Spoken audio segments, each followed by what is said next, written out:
Cześć, witajcie w kolejnym ćwiczeniu. W tym ćwiczeniu chcielibyśmy zaprezentować Wam praktyczne wdrożenie techniki 87 Hz. W nawiązaniu do lekcji teoretycznej, słowem wstępu, dlaczego używamy techniki 87 Hz, kiedy ona nam się przydaje i o co w tym wszystkim chodzi. Jak sama nazwa wskazuje, technika 87 Hz bazuje na tym, że przesuwamy częstotliwość znamionową pracy silnika z 50 Hz na 87 Hz. Możemy to uczynić na dwa sposoby. W Polsce takim standardem produkcji silników elektrycznych jest standard napięć 230 na 400 VAC. No i te silniki przeważnie produkuje się do mocy 2,2 kW, w wykonaniu progresywnym 3 kW, a nawet 4 kW.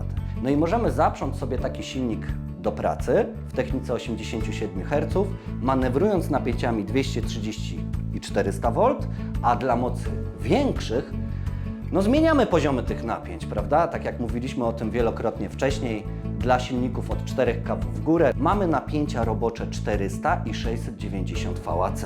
Zatem musimy dysponować takim zasilaniem na naszym zakładzie elektrycznym czy na placówce, w której chcemy tą technikę 87 Hz wdrożyć. No i teraz, kiedy ona nam jest potrzebna? W zasadzie jest to pewne ratowanie się. Jest to pewien wytrych, mówiąc kolokwialnie, czyli w momencie, gdy źle obliczymy przepustowość pompy, przepustowość powietrza, gdy mówimy o wentylatorze, błędnie obliczymy przepływ tej pompy, bądź nie jesteśmy w stanie wygenerować odpowiedniego ciśnienia, mówiąc wprost, wtedy, gdy brakuje nam prędkości, ale chcemy utrzymywać stały moment, to potrzebujemy techniki 87 Hz. Dla przykładu, kupiliśmy sobie wentylator, no i chcemy wykonać regulację przepływu powietrza, prawda? Więc zakładamy czujnik na naszą rurę, włączamy nasz układ, no i okazuje się, że przy 50 Hz, czyli przy tej prędkości znamionowej, nie osiągamy wymaganego przepływu powietrza. Zatem musimy podkręcić tą prędkość. Gdy dysponujemy standardowym silnikiem, którego częstotliwość znamionowa wynosi 50 Hz, no to wiemy już z lekcji wcześniejszych, że po przekroczeniu tej prędkości nasz moment znamionowy silnika będzie spadał w dół. O tyle będzie spadał w dół, o ile przekroczymy tą prędkość 50 Hz. I dla przykładu, firma Celma Inducta podaje, że ich produkty, ich silniki elektryczne przy prędkości dwukrotnie znamionowej, czyli przy prędkości 100 Hz, mamy 2 razy mniejszy moment, czyli mamy połowę momentu znamionowego. No i w takiej konfiguracji, przekręcając ten wentylator z 50 na 60 Hz, możemy mieć zbyt mały moment generowany na wale silnika.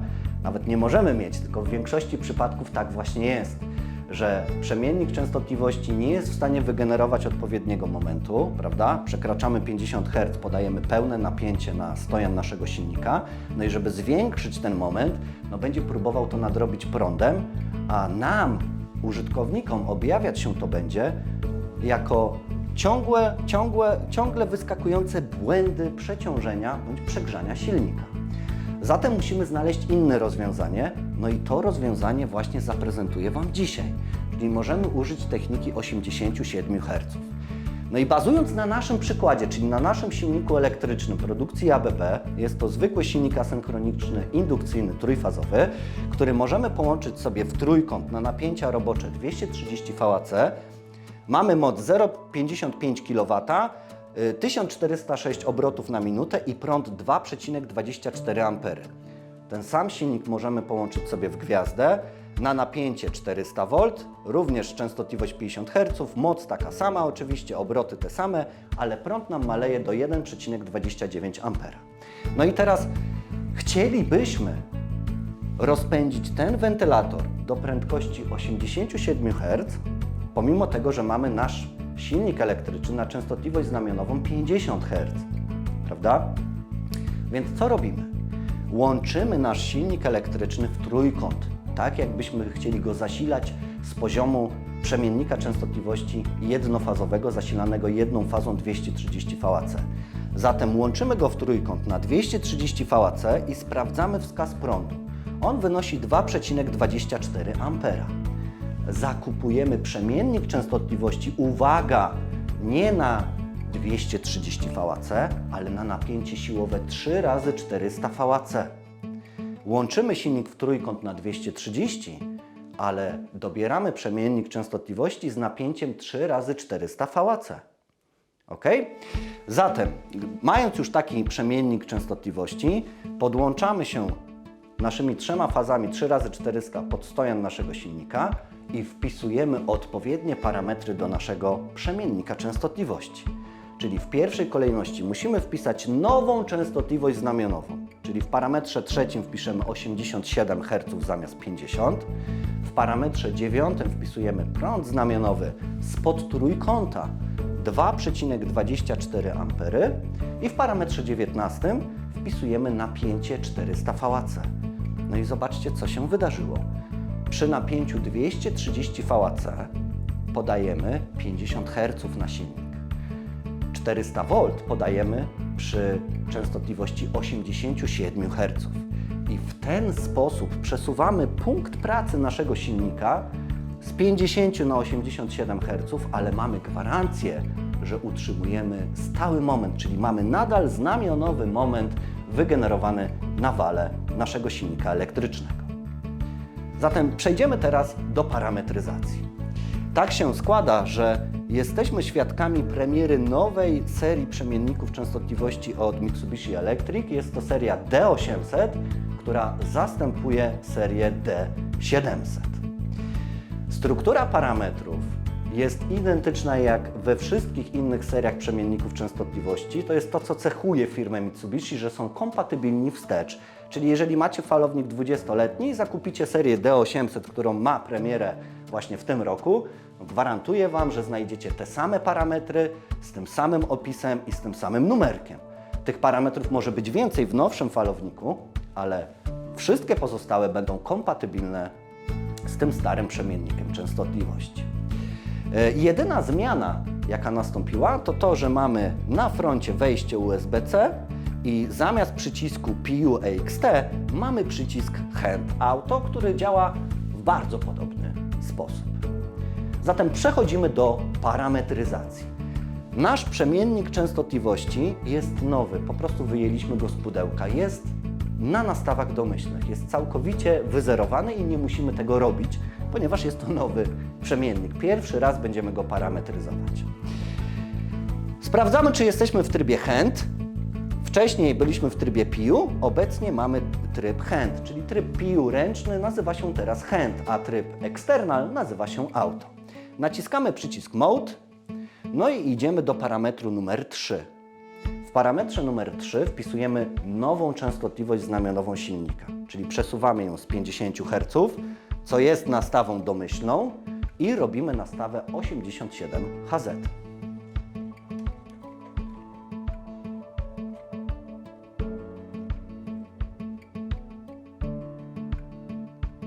OK. Następnie w parametrze 9 wpisujemy prąd znamionowy naszego silnika spod trójkąta, czyli 2,24 A.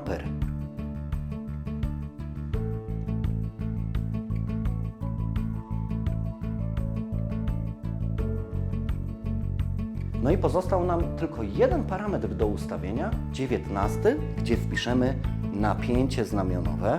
Wpisujemy 400 V, pomimo tego, że silnik mamy skojarzony w trójkąt na 230 VAC.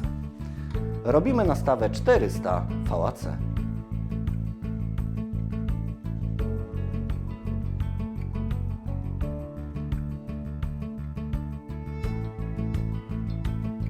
Na samym końcu nastawimy sobie parametr 79 na wartość 1, czyli będziemy zadawali częstotliwość i sygnał start z poziomu zabudowanej klawiatury na przemienniku częstotliwości.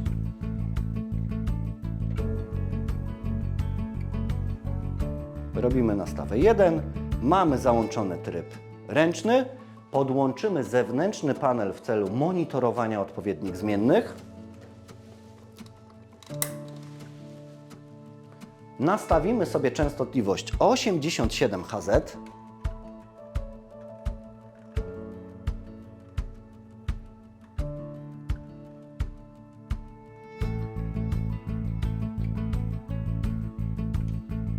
OK.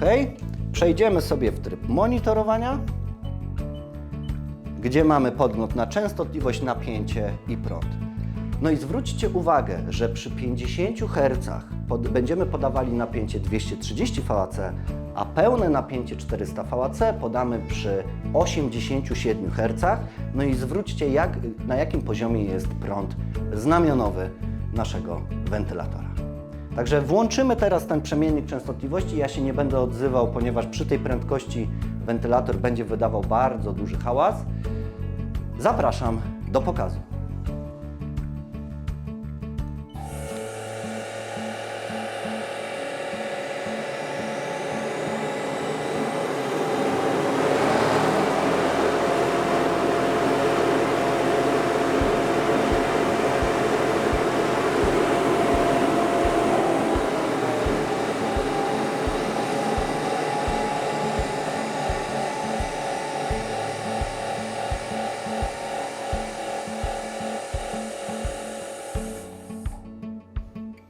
Jak widzicie, udało nam się wyhamować i przyspieszyć bez żadnych błędów, pomimo tego, że wychodziliśmy na bardzo wysokie prędkości. No i mamy dosyć solidny wirnik, dosyć dużej bezwładności. Także nie mamy podłączonych żadnych rezystorów hamowania, nie trymowałem żadnych dodatkowych funkcji wspomagających hamowanie. Tak to po prostu w tej nowej serii działa. Także słuchajcie, tak wygląda technika 87 Hz w praktyce. Także dziękuję Wam serdecznie i do zobaczenia w kolejnej lekcji.